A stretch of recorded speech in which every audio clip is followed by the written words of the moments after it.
Let's talk about President Trump and Elon Musk drive to reshape the government now.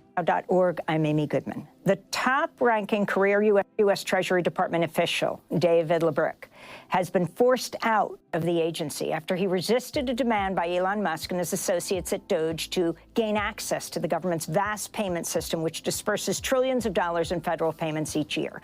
Trump's new Treasury Secretary, the billionaire Scott Bessent, ended up giving Musk access to the system, which includes sensitive information about taxpayers, Social Security recipients, government contractors, including Musk's rivals. Musk is also accused of waging a takeover at the Office of Personnel Management, where career civil servants have been locked out of computer systems. Waleed Shahid, let's begin with you. What do you mean that Elon Musk is staging a coup? So if this story was taking place somewhere in Central Asia or in Africa, the United States media, the United States State Department, international institutions would likely refer to this as a coup. A billionaire industrialist who donated $300 million to a campaign is installing his personal loyalists in key parts of the federal bureaucracy. This is essentially Viktor Orban's playbook. And we need to know, why does a billionaire industrialist with millions in government contracts, military contracts for his private companies, need the Social Security numbers of every American, needs to know what every single check that the U.S. government gives out to businesses, to charities? Why does this billionaire need to know this information? He was not vetted or approved by the U.S. Senate. Elon wanted a Turkish national to work for Doge. White House said no. Elon Musk wanted to hire a Turkish green card holder at Doge. The message from the West Wing was, we're in the deportation business and we can't bring in a foreigner to help lay off American federal workers. Oh my God. Musk was hoping to make an exception for Barış Alkuş, a Turkish-born venture capitalist with a green card who had become a close ally. That's brutal. That's doubly brutal. Has a history of corruption for using public resources for private gain. He's one of the wealthiest men in the world. And in any other situation, this would be... I guess it is truly the notion that white people are not, Turkish people are not considered white in the eyes of this administration, at least. Elon Musk could be interested in the Social Security numbers, the tax ID numbers of tens of millions of Americans. We know that he has partnered with Visa and is considering spinning out a payment system of his own. What we may have here is Elon Musk's attempt to get the private information for his own financial gain. So the Treasury Department's This man is going to forcibly turn. He kept saying he wanted to do WeChat style payment processing, or Douyin, or whatever it's called. I think in China is WeChat, right? Like everything is on the same application. And he wanted to make X the everything app. And now he's just going to force you to do it, it feels like, which is crazy. Dude, controversial take, but I trust the Chinese government with my personal information more than I trust Elon Musk. Maybe I'm crazy. I like that we're also, this is something I mentioned before, but like we're slowly but surely taking all of the worst aspects of Chinese governance and none of the good not realizing that the good is kind of what is the glue that holds society together in China. The many benefits, the feeling that your government is at least to a certain degree taking care of you, improving your material conditions, increasingly focusing on massive development projects, a lot of development spending. Okay, every now and then taking out a CEO out back and taking them on a little trip. You know, now, of course, that's oftentimes played along the boundaries of whether or not these big CEOs in China have offended the party or have at least presented themselves as a threat to the party and its grip of control. But even then, still happens. We don't do that at all. No trips for billionaires who are poisoning our water supply. You know what I mean? Whether they are ideologically in agreement with the government or not. No high-speed rail, no even development, no building, no long-standing policy for building by need, just simply mass surveillance, repression, social repression, and perhaps more significantly, any kind of political repression being stamped out. Political dissidence is not allowed.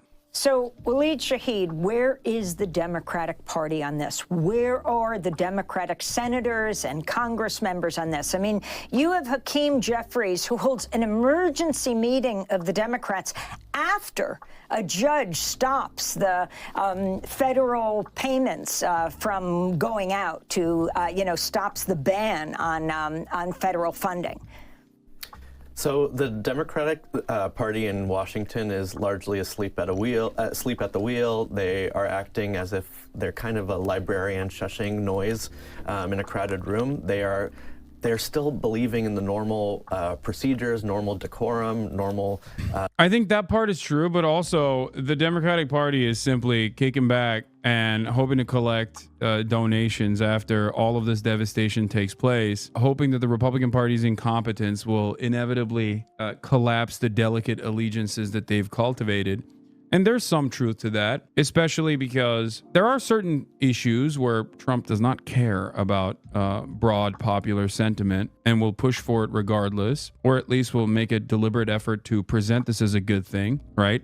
Tariffs, tax cuts for the wealthy, things of that nature that will inevitably harm his base of support. But at the end of the day, there are plenty of initiatives that the Trump admin will try to implement and fail to do so, oftentimes due to the internal conflict that exists within the Republican Party. So the Democrats are not entirely wrong, I guess, that they suspect this allegiance to collapse, but it is ridiculous that they're not trying to accelerate it through obstruction every step of the way, which is what they should be doing. They should be doing this every step of the way. Virtually every moment is a fantastic opportunity to consistently propagandize austerity and its devastating impact, collapse of the federal government and regulatory agencies, things that the Democrats are supposed to be tasked with defending. These are opportunities for the Democrats to make a mockery of the Republicans, to present to the American public how inept the Republicans are entirely. Even things that are not immediately in the control of the incoming administration, like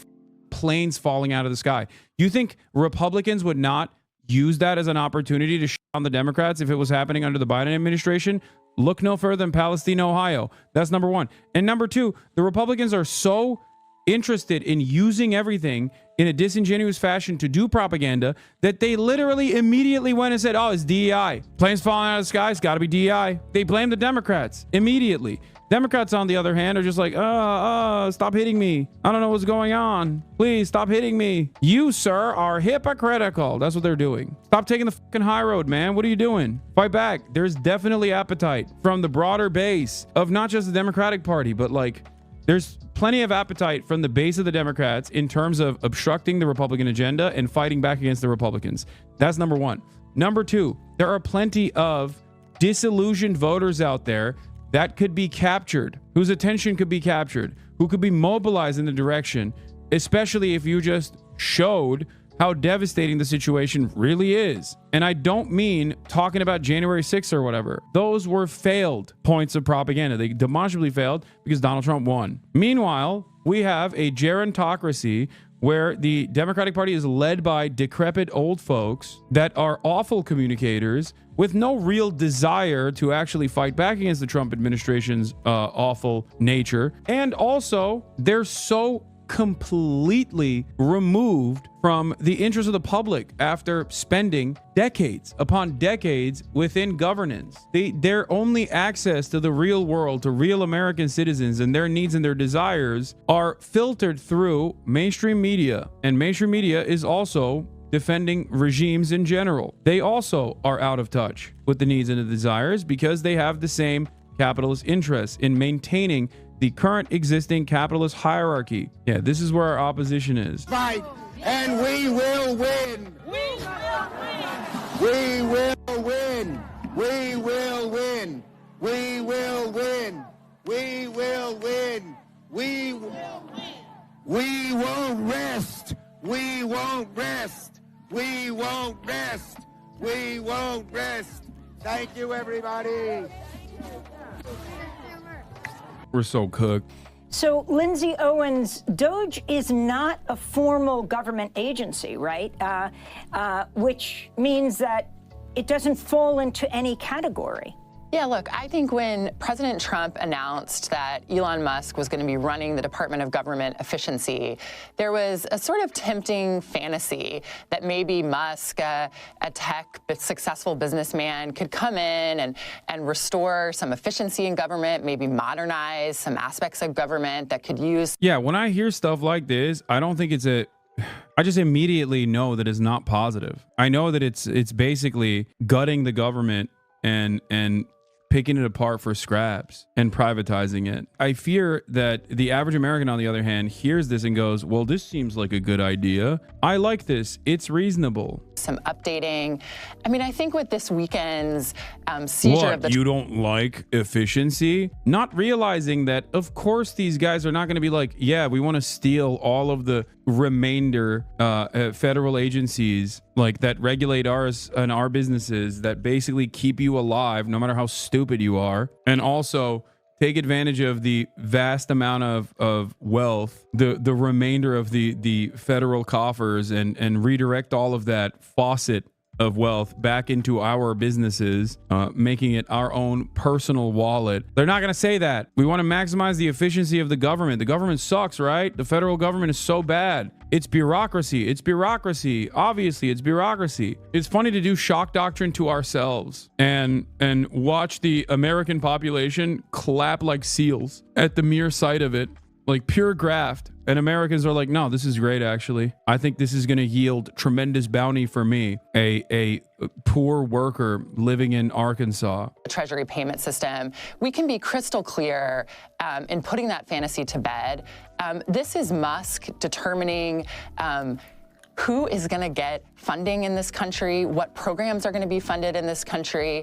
And remember, Musk isn't a disinterested party here.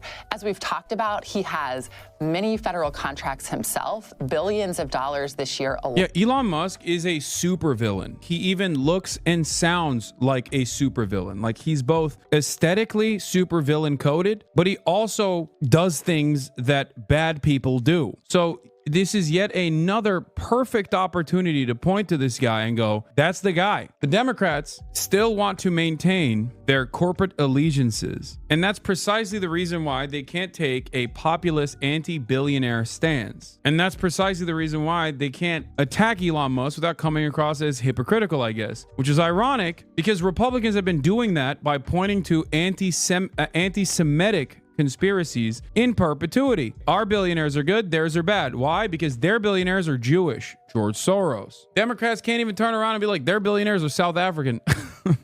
You know, just can say you're anti-billionaire, man, please. Loan to his companies, SpaceX, Tesla, and X, formerly known as Twitter.